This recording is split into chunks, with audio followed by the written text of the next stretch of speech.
Всем привет! Вы на канале Реальный Харьков.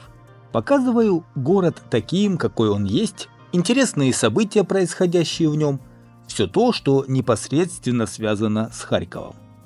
С вас лайк и подписка, с меня интересная информация.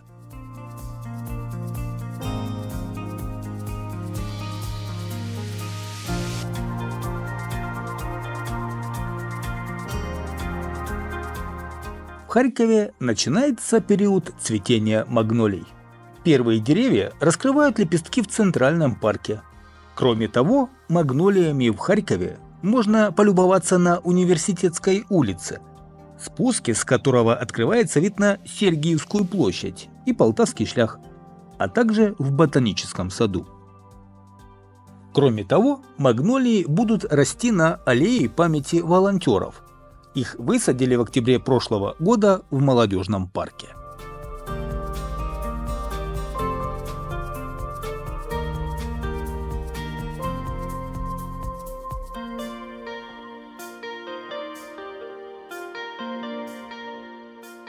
А давайте перенесемся в лесопарк. Он сегодня выглядит как синее море. В городе цветут подснежники. Это что-то нереальное.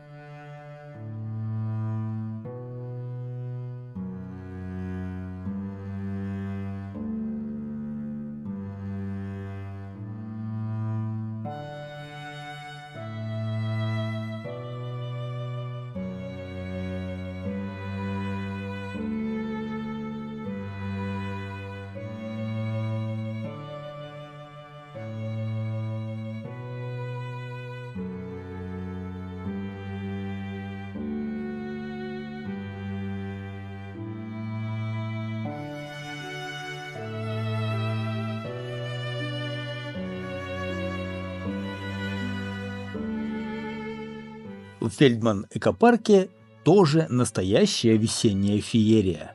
Все поляны усеяны первоцветами.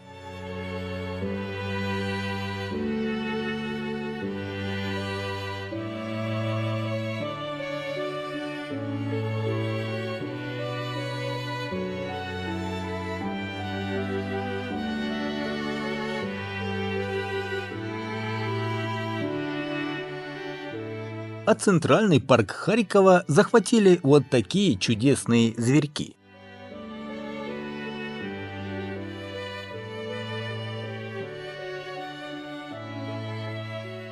Но у них в парке появились конкуренты.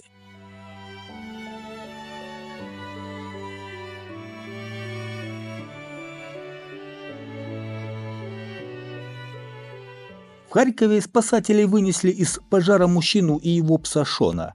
Хозяина без сознания нашли в задымленной квартире, а рядом лежал его пес. Огнеборцы вытащили обоих на свежий воздух, мужчину госпитализировали, а собаку передали в центр обращения с животными. А вот так, друзья, сегодня выглядит сосновый лес возле каравана. Вы помните, каким он был и каким он стал теперь?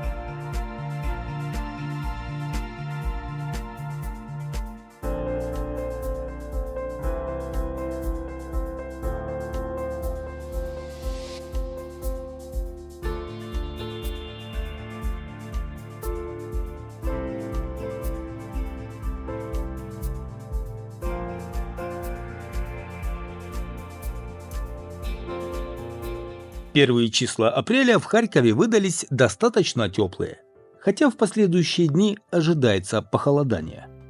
А вот минувший март стал самым теплым за весь период метеорологических наблюдений с 1945 года.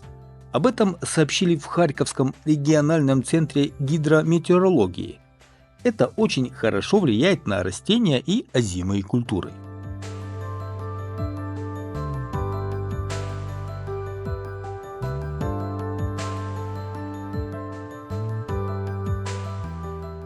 И куда ж без переименований. Давно на канале не было никакой информации на эту тему. Пора восполнить пробел. Активисты предлагают переименовать город Дергачи и 35 сел в Харьковской области. Список, который сейчас перед вами, опубликовал телеграм-канал «Деколонизация Украина».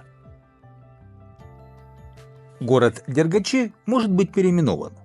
Ему хотят вернуть историческое название Деркачи. Кстати, мэрия Харькова не принимала решения о демонтаже памятника Владимиру Высоцкому. Хоть харьковские активисты и неоднократно предлагали демонтировать памятник Высоцкому, стоящему на фоне уничтоженного ракетным ударом Дворца спорта. По информации отдела по вопросам топонимики и охраны историко-культурной среды Харьковского городского совета, Украинский институт национальной памяти не представил никаких профессиональных выводов и рекомендаций относительно того, подпадает ли личность Высоцкого под действие закона Украины об осуждении и запрете пропаганды российской имперской политики в Украине. В настоящее время решение исполнительного комитета Харьковского городского совета по демонтажу памятника Владимиру Высоцкому не принято, говорится в официальном ответе мэрии Харькова. Личность Высоцкого не содержит символики российской имперской политики, отметили в Северо-Восточном отделе Института национальной памяти. В то же время Украинский институт национальной памяти рекомендует общинам рассмотреть возможность очистки символического ландшафта своих населенных пунктов от советских российских маркеров, которые создают иллюзию общего культурного пространства.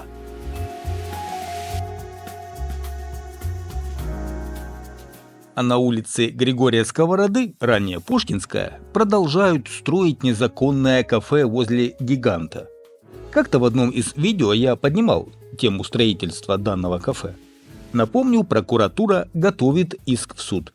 А тем временем уже построили 3-й этаж. Кстати, средняя стоимость квадратного метра в новостройках Харькова в марте 2025 года составила $815 за 1 квадратный метр, что на 2% больше, чем в феврале. Соседние области демонстрируют смешанные тенденции.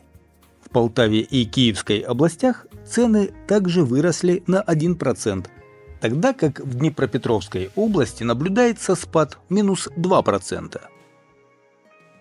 Харьковская область занимает 13 место по стоимости жилья в новостройках среди регионов Украины.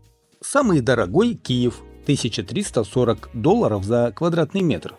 Самый дешевый – Запорожская область – $501 за квадратный метр.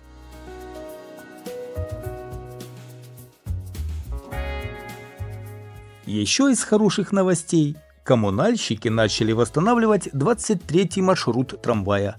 Уже были установлены новые столбы для опор, для фиксаторов, поддерживающих провода и контактные сети.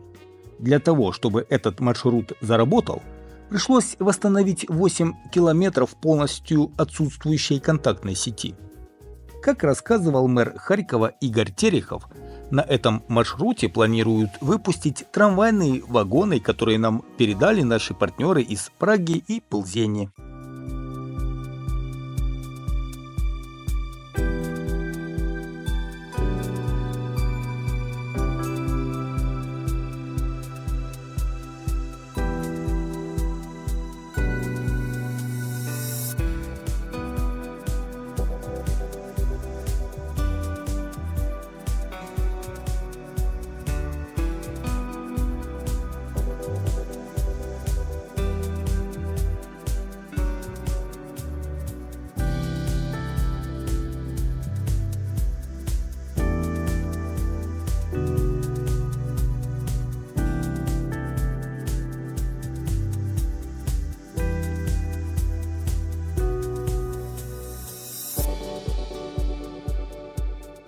Харьковская областная военная администрация совместно с Центром занятости подготовили еженедельный рейтинг вакансий, которые предлагают соискателям на Харьковщине.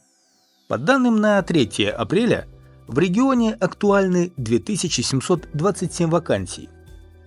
Десятка самых привлекательных вакансий выглядят так. Главный юрисконсульт – 80 410 гривен. Врач физической и реабилитационной медицины – 56 тысяч гривен. Экономист по планированию – 30 тысяч гривен. Инженер по стандартизации – 26 200 гривен. Судебный эксперт – 25 тысяч гривен. Глазировщик – 20 тысяч. Тестодел – 19 980 гривен. Машинист тепловоза – 19 тысяч гривен. Верхолаз – 15 тысяч гривен. Переплетчик – 12 тысяч гривен.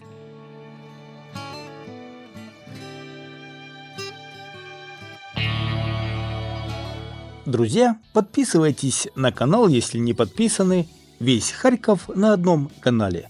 Показываю город как есть. Если вы любите город Харьков, если он интересен вам, то этот канал для вас. Реальный Харьков. Спасибо за внимание, всем мира и удачи, до новых встреч на канале.